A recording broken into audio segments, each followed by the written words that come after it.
Tele vision programmes, live Bible studies, गैर मसीहों के और आपके अहम तरीन सवालात के जवाबात, कई हार्ट इश्यूज पर मबनी ईमान अफरोज यूट्यूब चैनल, नौजवानों के मसाइल, ऑनलाइन कोर्सेज, मेरी कई कुतुब के तराजम, बाइबल मुकद्दस की कई कुतुब की तफासीर और इस बेशकीमत खजाना तक रसाई के लिए और बहुत कुछ और जानने के लिए विजिट कीजिए www.newlifeinstitute.org।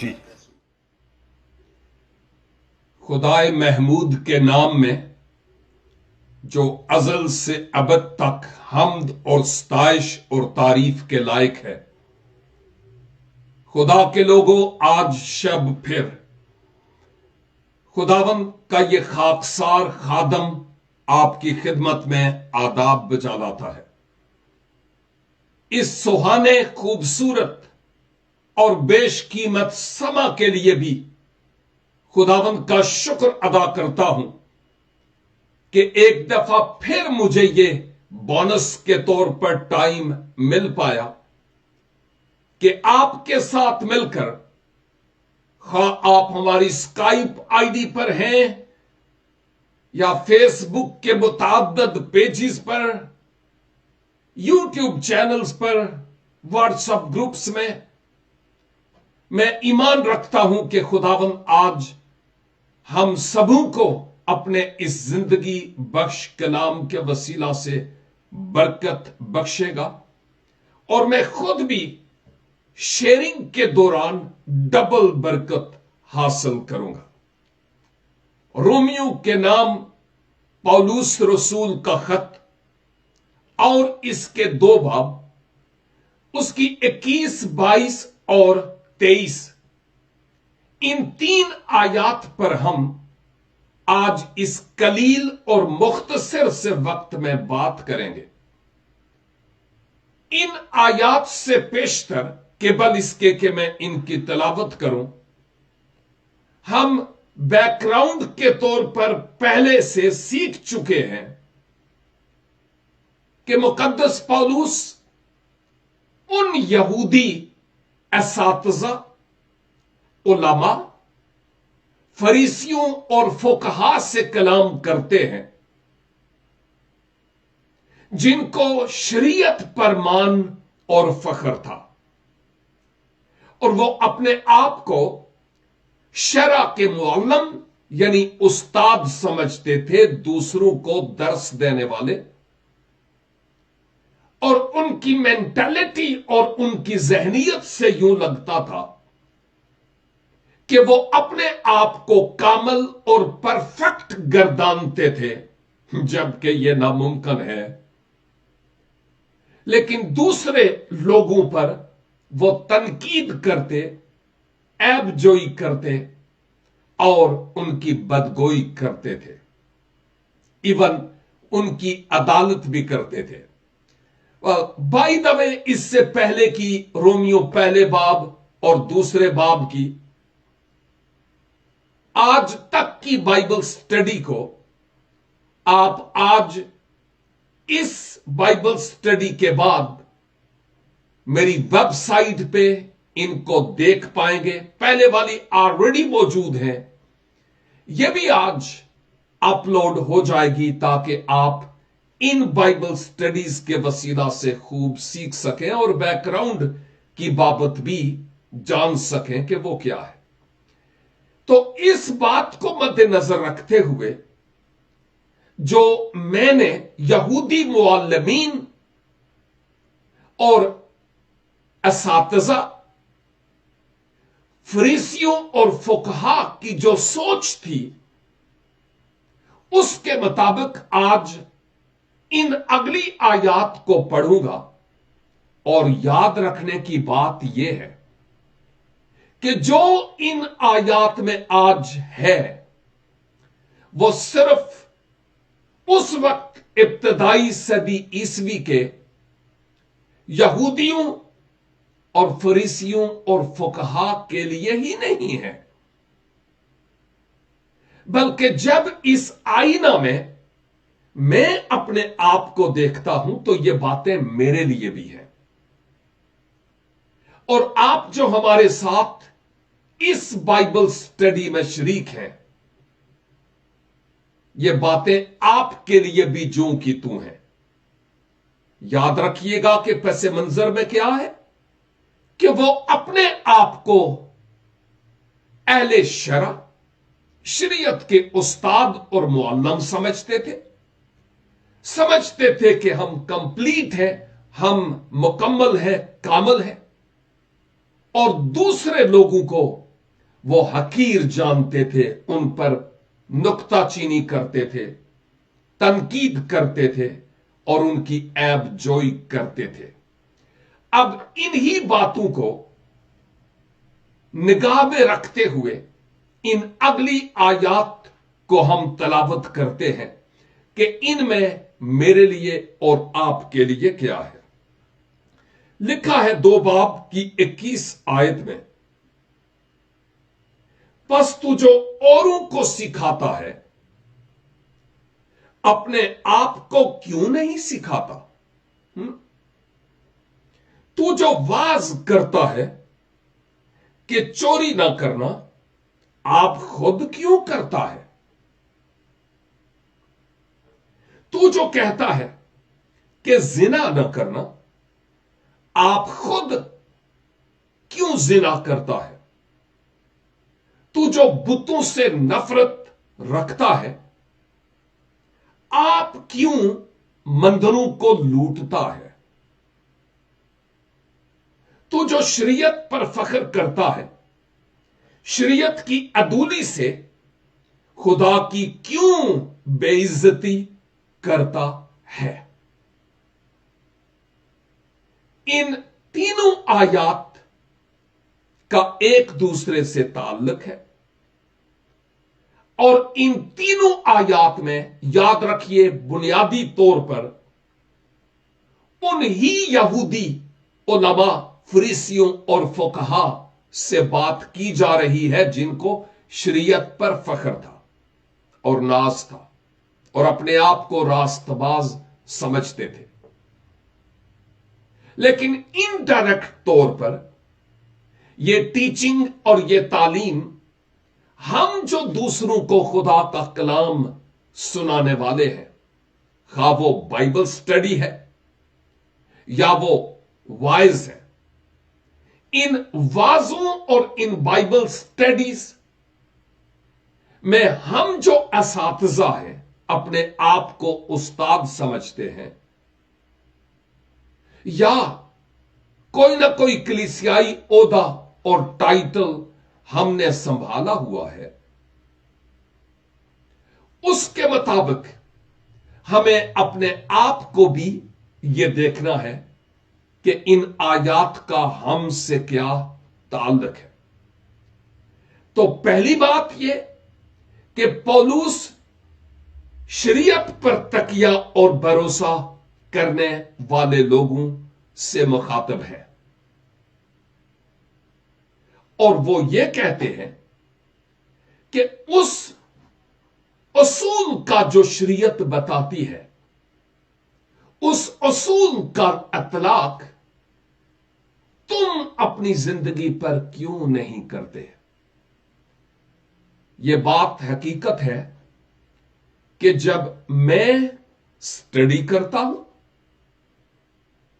मैं आपके सामने इस बाइबल स्टडी को पेश करता हूं, या जब खुदा के कलाम को सुनाता हूं, कहीं वाज करता हूं, खा वो वीडियोस की सूरत में है, ऑडियोज की सूरत में है, छोटे छोटे क्लिप हैं या पौन घंटे का मैसेज,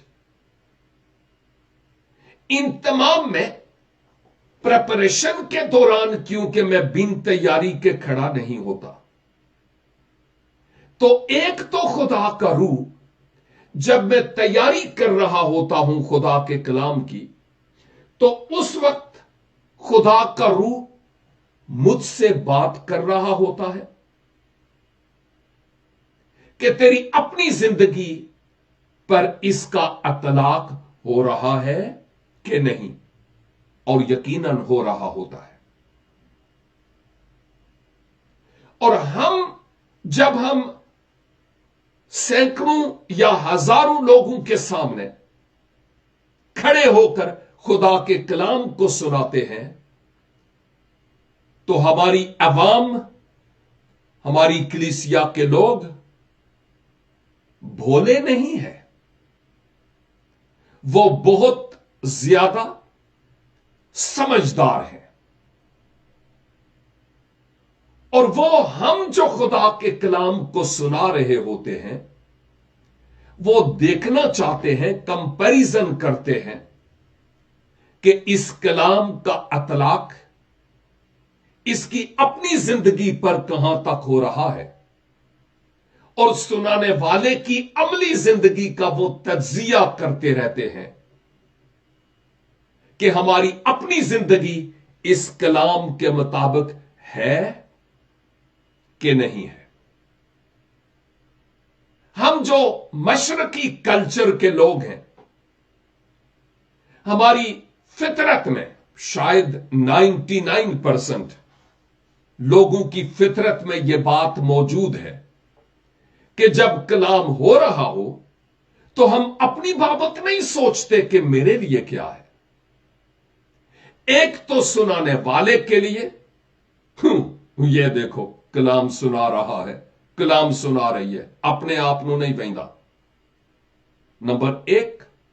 और नंबर 2, हम इधर उधर बैठे हुओं को देखते रहते हैं, या वो जो उस वक्त चर्च नहीं आते, हम सोचते हैं जे कदी आज ओ इत्थे हुंदा ना, ओदे वट निकल जाते। यानी हम हमेशा सोचते रहते हैं ये कलाम उसके लिए है, उसके लिए है, उसके लिए है, उसके लिए है। ओ पलिया लोका तेरे लिए भी है कि नहीं? ये सोचना है ना, मैंने भी और आपने भी अपने आप पर। और ये कलाम, क्या इसका अतलाक हम पर नहीं होता? ऑफ कोर्स होता है, क्योंकि हमने इस आयत में देखा है कि तू जो औरों को सिखाता है, अपने आप को क्यों नहीं सिखाता? क्यों नहीं अपने आप को सीधा करता? तू जो वाज करता है बड़े गरज बरस के, चीखो पकार के साथ, स्ट्रप्सल भी उदो नहीं होते, तो और फिर कहता है कि चोरी ना कर।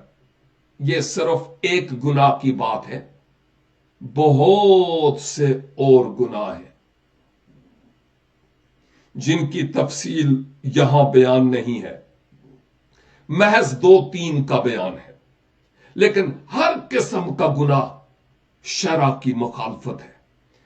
तू जो वाज करता है चोरी ना करना, आप खुद क्यों चोरी करता है?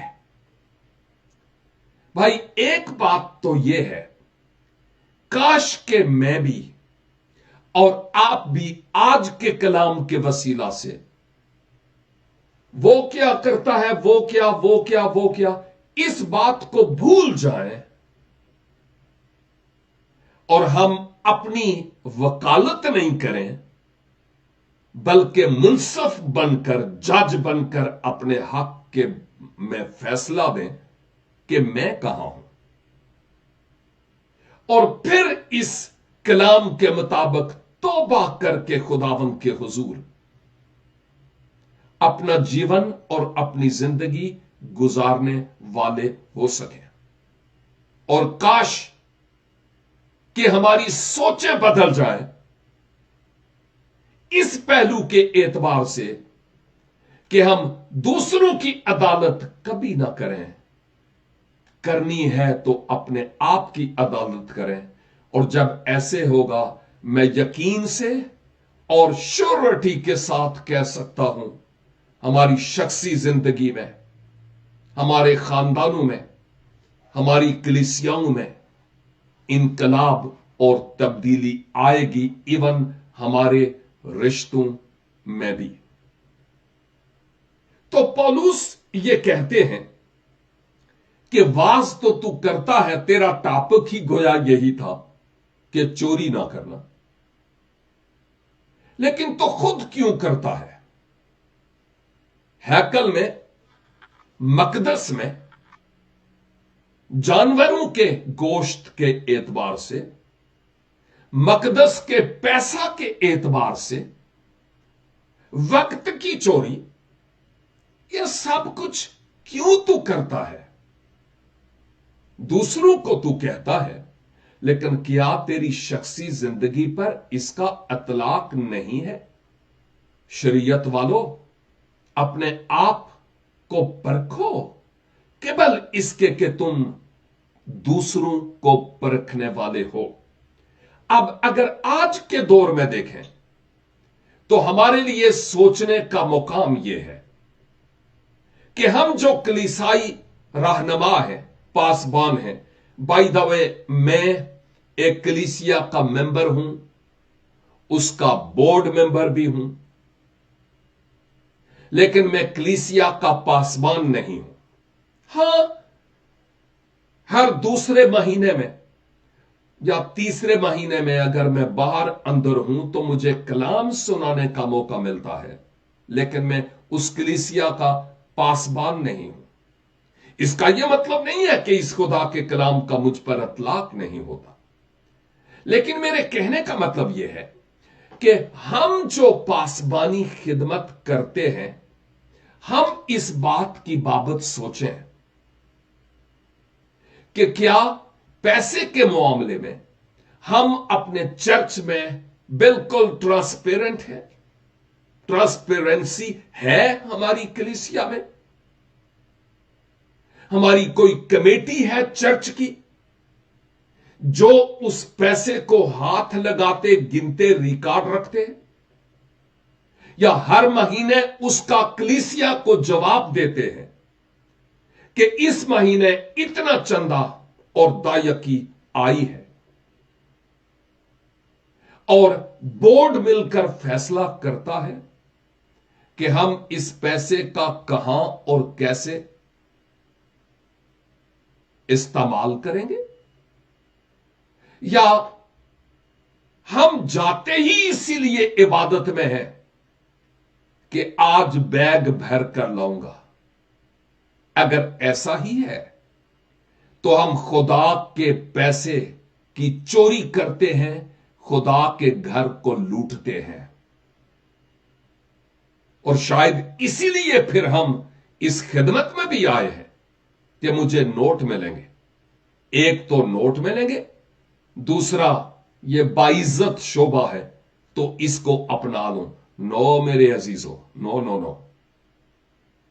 اگر ہماری سوچ ایسی ہے یا اگر ہم ایسا کرتے ہیں تو یقین جانیے ہم خدا کے حضور قصوروار ہیں، اور یہ پیسہ شاید ہمیں پتہ نہ چلے، لیکن کیسے کینسر جیسی امراض کے ذریعہ، ہارٹ پرابلم کے ذریعہ، کڈنیز ڈائلسس کے ذریعہ، فیملی پرابلمز کے ذریعہ، کورٹ کچہریوں کے ذریعہ سے یہ پیسہ نکل جائے گا، اور خدا ایسے پیسے کو ہم سے نکالنا جانتا ہے۔ تو ہمیں سوچنا یہ ہے کہ پولس آج مجھے اور آپ کو بھی کہتے ہیں کہ تو جو واز کرتا ہے کہ چوری نہ کرو، تو پھر آپ خود کیوں چوری کرتا ہے؟ اس کا مطلب یہ کہ جو دوسرے لوگ ہیں، عام جنتا ہے، کلیسا کے لوگ، عبادت گاہ میں، سینیگاگ میں، ان میں سے کوئی چوری کرتا ہے، کوئی حکم توڑتا ہے، تو تمہیں فوراً نظر آتے ہیں اور فوراً ان پر تم فتویٰ دیتے ہو، او فلاں نے یہ کیا، او فلاں نے یہ کیا، او فلاں نے وہ کیا۔ کیا تمہیں اپنا آپ نظر نہیں آتا؟ پولس اس بات کو یہاں پر بیان کرتے ہوئے نظر آتے ہیں. ڈائریکٹلی وہ اس وقت کے لوگوں سے مخاطب تھے، لیکن انڈائریکٹلی خدا اپنے پاک روح کے وسیلہ سے اور اپنے اس کلام کے وسیلہ سے مجھ سے مخاطب ہے اور آپ سے مخاطب ہے. آیت 22 میں لکھا ہے، تو جو کہتا ہے کہ زنا نہ کرنا، آپ خود کیوں زنا کرتا ہے؟ اور اسی آیت کا دوسرا حصہ، تو جو بتوں سے نفرت رکھتا ہے، آپ کیوں مندروں کو لوٹتا ہے؟ دو باتیں ہیں یہاں، ایک ہے زنا کرنا اور دوسرا ہے بتوں سے نفرت کرنے کی تعلیم دینا. زنا نہیں کرنا اور بتوں سے نفرت رکھنا. پولس رسول یہ بتاتے ہیں، ہاں یہ خروج 20 باب میں جو ہمارے 10 احکامات ہیں ان میں یہ مندرج ہے کہ تم زنا نہ کرنا، نمبر 1 ہے. نمبر 2، میرے حضور تم کوئی تراشی ہوئی مورت نہیں بنانا. مندروں کی بتوں کی بات ہے، بتوں سے نفرت کی بات ہے. ان دونوں کاموں سے خدا کو نفرت ہے. اب ایک بات تو یہ ہے، زنا فزیکلی میل اور فیمیل میں شادی سے باہر کا جو رشتہ ہے، اس رشتے میں جب انسان وہ کرتا ہے جو شادی کے بعد کرتا ہے تو یہ فزیکلی زناکاری میں شامل ہے. نمبر 2، جیسے یوں دو میل اور فیمیل ملتے ہیں، بعین اسی طرح سے جب ہم بت پرستی کرتے ہیں تو اس کا مطلب یہ ہوا کہ ہم خدا کو بیچ سے نکال دیتے ہیں اور بتوں سے اپنا ناتا جوڑتے ہیں. تو زناکاری صرف جسم کی ہی نہیں ہے. یسوع نے کیا کہا؟ اگر تو نے نظر بد سے کسی دوشیزہ کو دیکھا تو گویا تو عمل سے گزر گیا. عمل سے گزرنا دور کی بات ہے، لیکن گویا تو کر چکا ہے. اور جو بت پرستی ہے، لکھا ہے ہر قسم کی حرام کاری بت پرستی کے برابر ہے. اگر بنی اسرائیل نے خدا کے حضور نافرمانی کی، بتوں کے ساتھ اپنا ناتا جوڑا، اور عہد عتیق میں کہا گیا کہ انہوں نے ہر درخت کے نیچے بدکاری کی، زناکاری کی، سے مراد کمپرومائز سمجھوتا، اور فزیکلی زناکاری بھی شامل ہے. لیکن دوسری طرف بت پرستی کی بات ہے. اب بت پرستی سے مراد صرف یہی نہیں ہے کہ کسی مقدس کا سٹیچو بنا ہوا ہو اور اس کے سامنے جا کر جھکا جائے اور یہ بت پرستی ہے. آف کورس یہ ایک بات ہے، لیکن اگر ہم کسی پولیٹیکل لیڈر اور خدا کے وجود کے منکر شخص کے پاس جا کر، غیر مسیحوں کے پاس جا کر اپنی کمفرٹ کے لیے، اپنے آرام کے لیے، اپنی تسلی کے لیے، اپنے مسائل کے حل کے لیے ان سے سپورٹ مانگتے ہیں تو یہ بھی بت پرستی ہے. جانا کس کے پاس چاہیے؟ خدا کے پاس. حل المشکلات کون ہے؟ خدا. حل المسائل کون ہے؟ خدا. ہم جانتے ہیں लेकिन जानते बूझते हुए हम दूसरों के पास जाते हैं, और इसलिए ज़बूर की किताब में आया है, कई दफा जिक्र कर चुका हूं, गैरा दे नाल बन दे कोल करार हुन जेड़े उन्ना दे दुख सदा वदन गे बोतेरे। तो भाई, अगर तू जिना ना करना की तालीम देता है तो खुद क्यों करता है? कॉम्प्रोमाइज। एंड नंबर 2, तू बुत परस्ती से नफरत की बात करता है लेकिन हैकल के खजाने को लूटता है, ऐसा क्यों करता है? मैं समझता हूं कि खुदावंद यीशु मसीह के जमाने में जो रब्बी थे, उन रबियों का भी हाल यही था। वो अपने आप को यानी कामिल समझते थे। अगर मैं मुकद्दस मती की मार्फत लिखी गई इंजील और उसके 5 बाब को देखूं और उसकी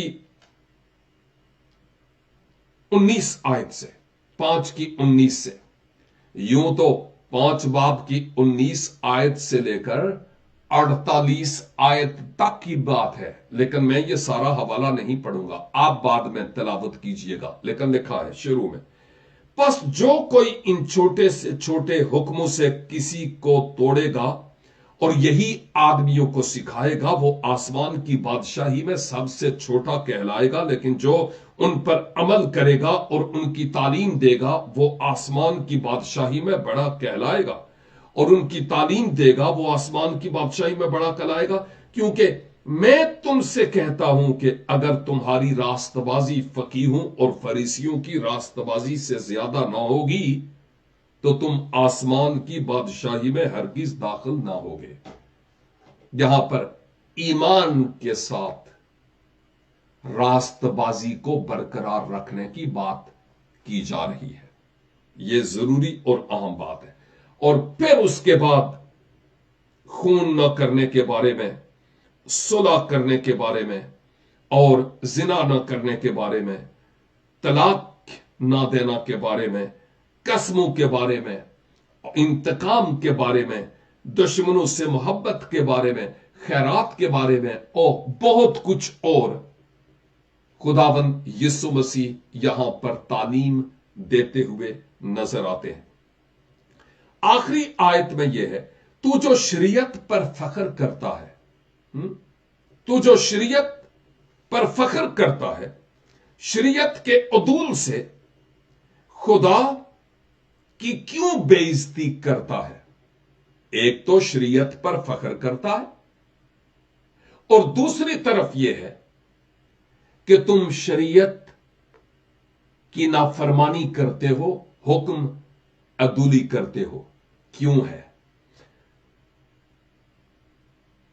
मैं अगर आज के दौर में इस बात को देखूं तो यह है कि जब हम किसी दूसरे पर उंगली रखते, तनकीद करते, नुक्ताचीनी करते हैं, सामने तो नहीं लेकिन पीठ पीछे चुगलखोरी और ऐबजोई, मेरे ख्याल में ये पुराने लफ्ज हैं, मुझे कहना चाहिए डेटा पास करते रहते हैं।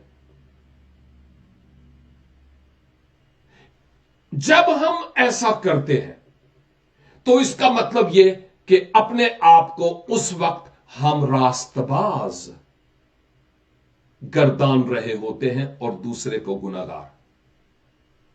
काश के उस वक्त अपने आप को भी हम देखें कि मैं कहां हूं।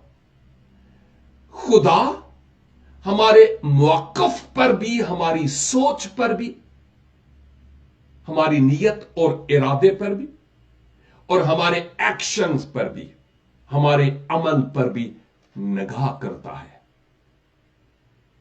ऐसा ही नहीं है?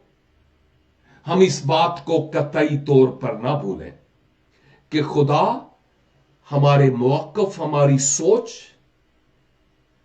और हमारे एक्शंस पर खा कैसे ही क्यों ना हो, वो निगाह करता है। हम सोचें کہ میری شخصی زندگی کیسی ہے اور مجھے کیا ہونے کرنے کی ضرورت ہے۔ کیا خداوند یسوع مسیح نے یہ نہیں کہا؟ اس دن بہتیرے مجھے یہ کہیں گے، او خداوند بھول گیا ہے میں اے کیتا سی او کیتا سی۔ وہ کہے گا میری تم سے کوئی واقفیت نہیں ہے۔ اور ہر وہ جو اے خداوند کہتا ہے، ضروری نہیں کہ وہ آسمان کی بادشاہی میں شریک بھی ہو سکے۔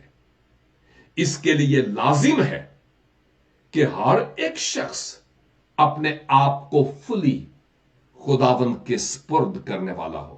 اور جب میں بائبل سٹڈی کی تیاری کرتا ہوں، وقت لگاتا ہوں، اپنا خیال کسی اور طرف کم ہی جانے دیتا ہوں تاکہ میں کنسنٹریٹ کر کے بات کر سکوں، تو یقین جانیے ایک تو میرے لیے یہ باتیں ہوتی ہیں، اور پھر جتنے بھی حاضرین یا ناظرین یا سامعین ہوتے ہیں ان میں سے کوئی بھی اپنے آپ میں یہ نہیں کہہ سکتا کہ یہ کلام میرے لیے نہیں تھا۔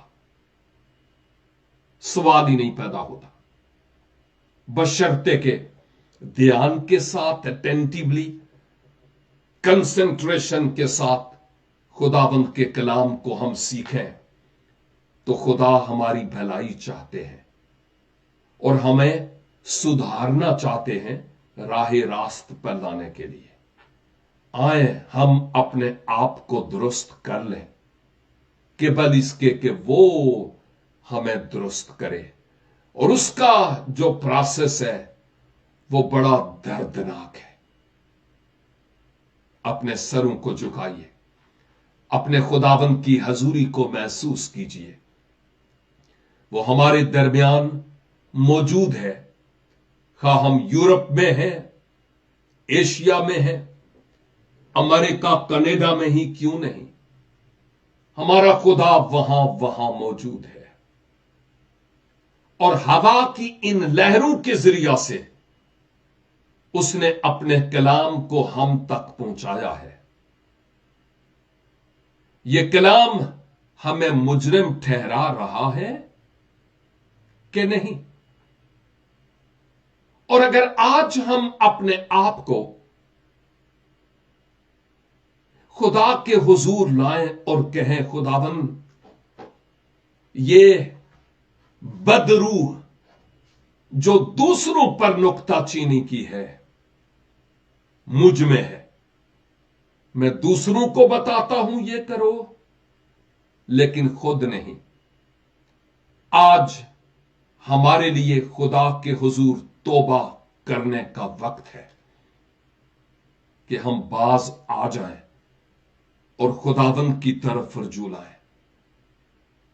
ہم جو دوسروں کو سکھاتے ہیں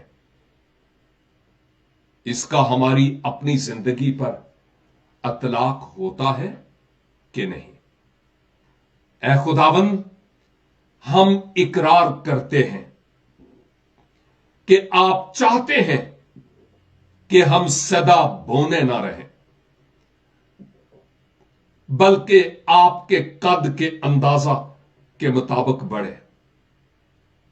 ہم نے جانا ہے کہ آپ نہیں چاہتے کہ ہم میچور نہ ہوں۔ او خداوند، آج کے کلام کے وسیلہ سے آپ نے ہم سے کلام کیا ہے، ہم سے بولے ہیں۔ ہم سب میں جتنے بھی اس وقت اس کلام کو سن رہے تھے، اے باپ، آپ نے پاک روح کے وسیلہ سے ہمیں اپنا آپ دکھایا ہے۔ معاف کیجئے کہ خداوند ہم نے آپ کے احکام کی عدولی کی اور جو کرنا چاہیے تھا وہ نہیں کیا۔ یسوع کے نام سے ہمیں معاف فرمائیے، اور خداوند آج سے ہمیں فضل بخشیے کہ ہم اپنی عدالت کرنے والے، اپنے آپ کو فتویٰ دینے والے اور اپنے آپ کو سدھارنے والے और आपके कलाम के सांचे में ढलने वाले हूं। इस कलाम के मुताबिक हमें जिंदगी बसर करने का फजल अनायत फरमाइए। हमारी दुआ को सुनिए और कबूल कीजिए, खुदाबंद यीशु मसीह नासरी के वसीला से। आमीन एंड आमीन। खुदाबंद आप सबों को भारी बरकत अनायत फरमाए। खुदाबंद ने चाहा तो नेक्स्ट थर्सडे को फिर मिलेंगे, अगर उसकी पाक और मुकद्दस मर्जी हुई तो। तब तक के लिए खुदाबंद की हिफाजत में रहें। आमीन।